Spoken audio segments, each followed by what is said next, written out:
Halo semua, pernah kepikiran nggak sih gimana caranya mengontrol proyek elektronik kamu dari jauh tanpa ribet sama kabel? Nah, di bahasan kali ini kita akan bedah tuntas kemampuan nirkabel dari si kecil-kecil cabai rawit ESP32. Kalau kamu siap, kita langsung mulai aja. Lihat deh papan kecil ini, kelihatannya sepele ya. Tapi jangan salah, di dalamnya itu ada kekuatan super, konektivitas Bluetooth dan Wi-Fi bawaan. Ini yang bakal mengubah total cara kita berinteraksi sama proyek-proyek kita. Oke, jadi ini dia pertanyaan utamanya. Kita punya alat canggih ini, tapi gimana cara kita benar-benar memaksimalkannya tanpa harus dicolok kabel terus-terusan?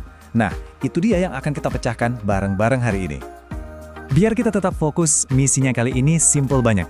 Kita cuma mau coba nyalain dan matiin satu LED bawaan yang ada di papan ESP32.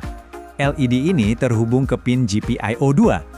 Mungkin kedengarannya sederhana ya, tapi ini cara paling jitu buat nunjukin seberapa hebat kemampuan nirkabelnya. Oke, siap? Kita mulai dari level 1. Ini adalah cara yang paling dasar, paling gampang, dan paling langsung buat ngobrol sama ESP32 kamu. Kita akan pakai Bluetooth. Anggap aja Bluetooth itu kayak salaman digital. Jadi, ponsel kamu akan terhubung langsung ke ESP32 tanpa perlu perantara apapun kayak router. Ini cocok banget buat proyek-proyek yang lokasinya dekatan sama kamu. Caranya gampang banget. Pertama, kamu tinggal pairing ponsel kamu ke nama Bluetooth si ESP32. Terus, buka aplikasi terminal simple, dan kamu bisa langsung kirim perintah. Cukup ketik on buat nyalain, dan off buat matiin. Sesimpel itu. Dan, ini dia kerennya. Begitu kamu ketik perintah di ponsel, responsnya itu instan di LED-nya. Nggak ada delay, nggak ada ribet, bener-bener kendali langsung di ujung jari kamu. Nah, sekarang kita naik level yuk. Gimana ceritanya kalau kamu mengontrol ESP32 dari kamar lain di rumah? Disinilah kita masuk ke dunia kontrol jaringan pakai Wi-Fi. Di level 2 ini kita pakai yang namanya mode stasiun atau STA. Jadi di mode ini, ESP32 nggak lagi sendirian. Dia kita ajak gabung ke jaringan Wi-Fi rumah yang udah ada. Persis kayak kamu nyambungin laptop atau ponsel ke internet. Jadi begini cara kerjanya, kamu program si ESP32, pakai nama dan password Wi-Fi rumah kamu. Begitu nyambung, router di rumah bakal ngasih dia alamat unik, yang kita sebut alamat IP. Nah, alamat inilah yang jadi pintu masuk buat ngontrol dia. Setelah terhubung, ESP32 bakal dapat alamat IP unik di jaringan kamu. Contohnya kayak gini. Alamat ini nih kuncinya. Kamu tinggal ketik alamat IP ini di browser apa aja, di laptop, di ponsel, pokoknya di perangkat manapun yang nyambung ke Wi-Fi yang sama. Dan kamu bisa ngontrol dia dari situ. Nah, ini dia lompatan besarnya dari Bluetooth.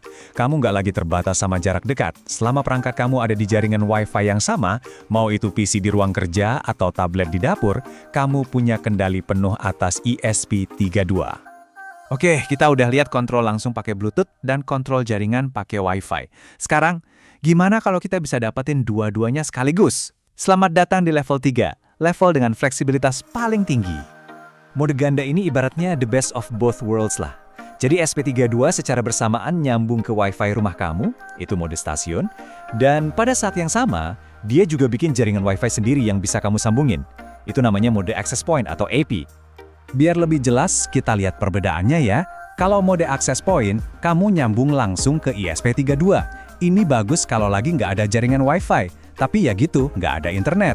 Nah, kalau mode stasiun, semuanya lewat router rumah kamu, pas banget buat aplikasi-aplikasi smart home.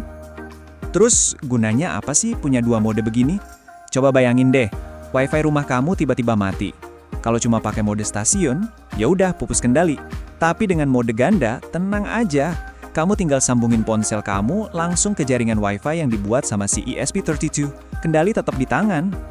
Nah, saat kamu nyambung langsung ke jaringan Wi-Fi buatan si ESP32, kamu akan pakai alamat IP default-nya, yaitu yang ini, 192.168.4.1. Ingat ya, ini pintu masuk langsung kamu. Dan kalau yang ini, udah familiar kan? Ini adalah alamat IP-nya pas dia gabung di jaringan Wi-Fi rumah. Jadi, dengan mode ganda, kamu punya dua pintu masuk, dua cara buat ngontrol proyek kamu. Fleksibel banget. Oke, kita udah ngelewatin perjalanan dari koneksi satu-satu yang simple sampai jaringan ganda yang super fleksibel. Yuk, kita rangkum sebentar apa aja yang udah kita pelajari. Jadi, inilah 3 level kekuatan nirkabel ESP32. Kamu bisa mulai dengan Bluetooth buat kontrol jarak dekat yang gampang. Terus, naik ke mode stasiun buat mengintegrasikan proyek kamu ke dalam rumah. Dan puncaknya, kuasai mode ganda, biar kamu selalu punya koneksi apapun yang terjadi. Jadi intinya apa? Kamu sekarang punya 3 cara super keren buat bikin hampir semua hal jadi nirkabel. Mau bikin pintu garasi otomatis dari ponsel? Bisa! Mau menyiram tanaman secara otomatis? Gampang! Atau mungkin bikin sistem lampu pintar yang canggih? Semua bisa! Kekuatannya udah ada di tangan kamu. Jadi pertanyaannya sekarang bukan lagi, bisa nggak ya? Tapi, proyek pertama apa nih yang bakal kamu buat?